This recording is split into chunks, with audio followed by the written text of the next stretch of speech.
বলো বলো। আমাদের একমাত্র মেয়ে বেহুলার বিবাহ কার্য সম্পন্ন হয়ে গেল।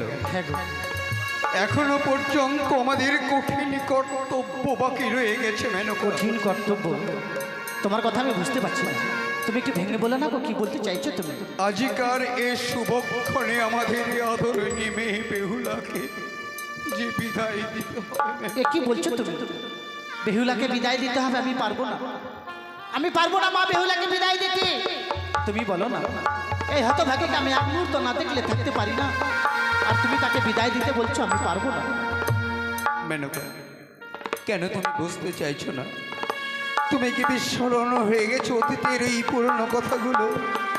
যেদিন আমি তোমাকে বিবাহ করে নিয়ে আসি, সেই দিন তোমার আত্মীয় পরিজন হিতাকাঙ্ক্ষী প্রত্যেকেই আপ্রাণ চেষ্টা করেছিল তোমাকে আটকাবার, কিন্তু সেই দিন তারা কেউ তোমাকে আটকে রাখতে পারেনি মেনকা। তুমি ঠিক বলেছো। তাই আজিকার এই শুভক্ষণে আমাদের মেয়েকে যে বিদায় দিতে। আমি ভুলেই গেছিলাম যে মা বেহুলার বিবাহ হয়েছে, আমরা তাকে মায়ার বাঁধনে বেঁধে রাখতে পারবো না, বেহুলাকে বিদায় দিতে হবে। তাই আমি এই মুহূর্তে মা বেহুলাকে বুঝিয়ে বলবো। মা বেহুলা, বলো মা। তোর বিবাহ সম্পূর্ণ হয়ে গেল মা, এবার যে তোকে বিদায় নিয়ে চলে যেতে হবে রে মা। সে কি বলছো মা? হ্যাঁ রে বেহুলা, বিয়ের পূর্বে তো তুমি আমায় কোনোদিনও বলোনি যে বিবাহ হয়ে গেলে আমায় বিদায় নিয়ে চলে যেতে হবে। বিয়ের পূর্বে কেন বলিনি জানিস মা? বিয়ের পূর্বে তোকে যদি বলতাম, তুই যে বিবাহ করতে রাজি হতিস না রে মা, তাই তোকে বলিনি রে মা। কিন্তু মা, তুমি তো জানো তোমাদেরকে ছেড়ে আমি কখনো কোথাও গিয়ে থাকিনি। আজকে দিনে তোমাদেরকে ছেড়ে আমি কি করে বিদায় নিয়ে যাব বলতে পারো? মা বেহুলা, আমরা যে নিরুপায় মা, তোর বিবাহ যে দিয়ে ফিরেছি, আর তুই হয়তো জানিস না মা, আমাদের নারীদের এটাই নিয়ম রে মা, পরকে আপন করে আপনকে পর করে সংসার করে নিতে হয়। তাই বিবাহের পরে মাতা পিতাকে পরিত্যাগ করে শ্বশুরালয়ে চলে যেতে হয় রে মা। কিন্তু মা, তুমি তো জানো তোমার হাতে কিছু খাবার না খেলে পেট ভরে না, তোমার কোলে মাথা না দিলে যে আমার ঘুম আসে না। বেহুলা, আমি তোমাকে ছেড়ে কি করে বিদায় নিয়ে যাব বলতে পারো মা? মারে, বিদায় নিতে যেতে হবে রে মা। নারী কুলে জন্ম নিয়েছিস, নারী কুলে জন্ম নিলে সারা জীবন মাতা পিতার গৃহে থাকা যায় না রে মা। মায়া মমতা ত্যাগ করে চলে যেতে হয় শ্বশুরালয়ে। ছোট থেকে বড় করেছো। হ্যাঁ বেহুলা, এর পূর্বে কোনোদিনও বলোনি, আর যখনই বড় হয়েছি বিবাহ দিয়ে দিলে আমি তোমাদের মাথার বোঝা হয়ে গেলাম। না রে মা, না, সন্তানটা কখনো পিতা মাতার বোঝা হয় না রে মা। বাবা, বেহুলা মা, মা যেসব কথা বলছে সত্যি সত্যি আমায় বিদায় নিয়ে চলে যেতে হবে বাবা। এটাই যে পৃথিবীর চিরাচরিত নিয়ম রে মা। ছোট থেকে মেয়েরা বাবা মায়ের গৃহে বড় হয়, যখনই মেয়েদের বিয়ে হয়ে যায়, বাবা মা আত্মীয় পরিজন সবাইকে ভুলে, সবাইকে ত্যাগ করে শ্বশুর বাড়িতে যেতে হয়। কিন্তু বাবা, আমি যে তোমাদেরকে ছেড়ে আর কখনো কোথাও গিয়ে থাকিনি, তোমাদেরকে ছেড়ে যেতে যে আমার বড় কষ্ট হচ্ছে বাবা। তোমরা কি একটিবারের জন্য আমার কষ্টটা বুঝতে পারছো না? জানি মা, জানি আমাদেরও কি তোকে বিদায় দিতে কষ্ট হচ্ছে না? বারবার তোর ওই মায়া মনে মুখটার কথা আমার মনে পড়ে যাচ্ছে। মা, বিদায় নিয়ে চলে যাবি রে মা? তোকে দিয়ে আমি একটিও কর্ম করাইনি, শ্বশুরালে গিয়ে কর্ম করতে হয় তোর তো জানা নেই রে মা।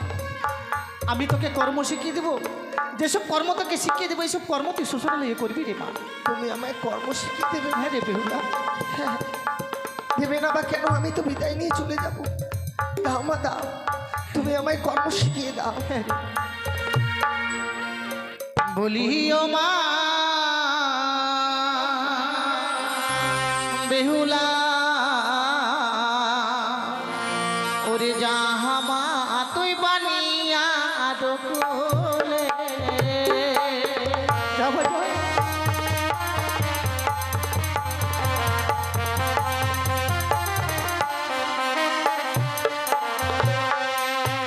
বলি ও মা বেহুলা,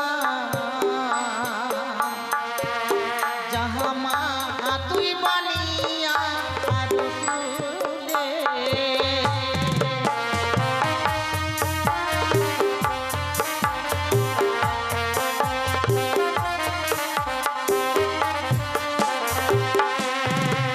ওরে সকালে বেলা ও মা বেহুলা ও মা তুই দিবি ঝাড়ো ঝাঁটি আমি তাই করবো।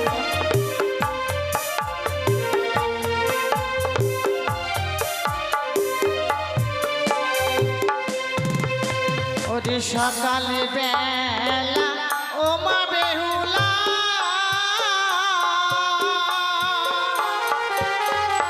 ও মা তুই দিবি ঝাড়ো ঝাঁটি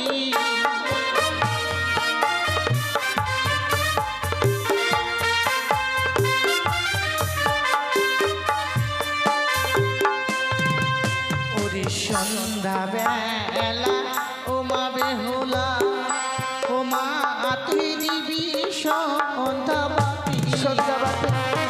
বাহ,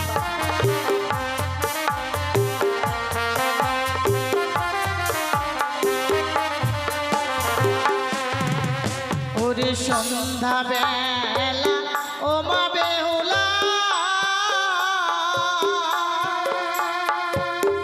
ও মা তুই দিবি সন্ধ্যাবাতি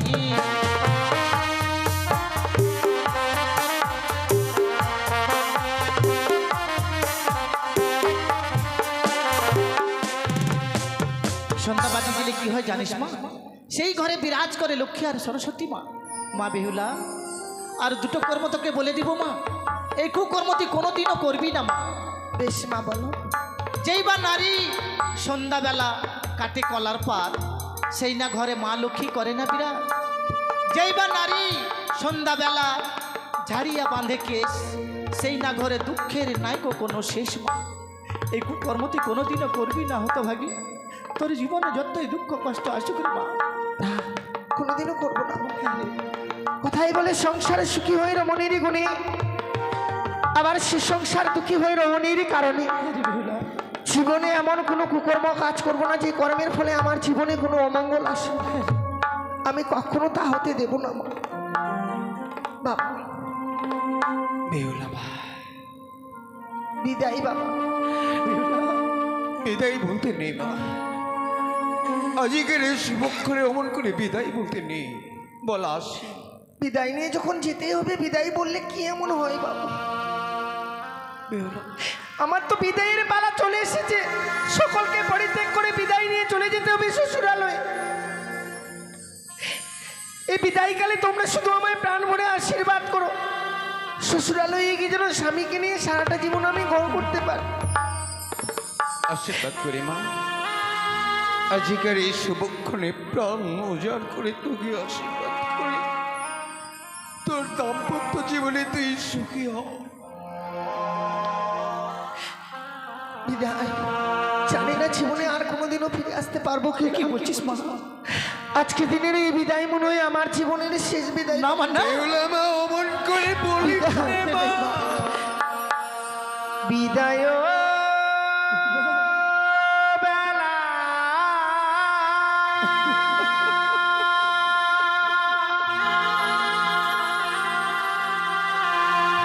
রেখে যাই গো বাবা।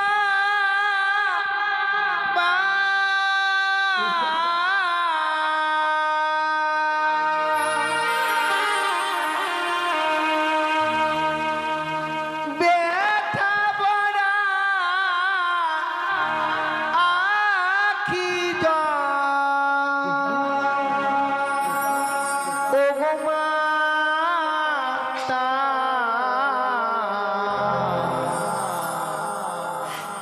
ব্যথা ভরা আখি জল, ও গো মাতা। ব্যথা ভরা আখি জল, ও মা।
কেন কাঁদছো তুমি কি ভুলে গেছো পিতা মাতারা কান্না করলে সন্তানরা রম্মগল নেমে আসে?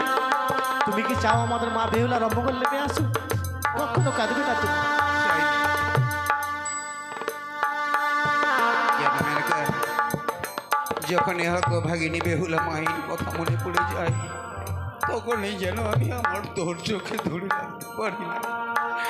আমি আর কাঁদব না, বরং চলো এখান থেকে গিয়ে আমাদের আরাধ্য দেবীকে কায় মনোবাক্যে প্রার্থনা করে বলবো, ওগো আমাদের আরাধ্য দেবী, তুমি আমার এই বেহুলা মায়ের দাম্পত্য জীবনকে সুখী করো, তাদের দাম্পত্য জীবনকে তুমি মধুময় করো।